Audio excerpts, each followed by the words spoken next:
JKN Tamil நண்பர்களுக்கு வணக்கம். கொடைக்கானல் கீழ்மலை பகுதியில் விவசாய நிலம் விற்பனைக்கு வந்துள்ளது. கார் செல்லும் அளவிற்கு ரோடு வசதி உள்ளது. போர் ஒன்று உள்ளது.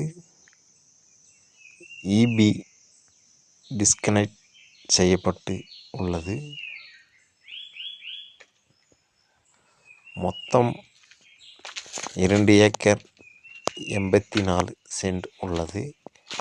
1 ஏக்கர் 25 சென்ட் என்ஜாய்மெண்ட் சேர்ந்து உள்ளது. மொத்தம் 4 ஏக்கராக உள்ளது. இந்த நிலத்தில் காஃபி, மிளகு, ரோஸ்வுட் போன்றவற்றை மரங்கள் உள்ளது. காட்டேஜ் வீடு அமைக்க மிகச்சிறந்த இடமாக உள்ளது. கார் செல்லும் அளவிற்கு ரோடு வசதி உள்ளது. மொத்தம் இந்த 4 ஏக்கரும் சேர்த்து 65 லட்சம் ரூபாய் மட்டுமே. நன்றி, வணக்கம்.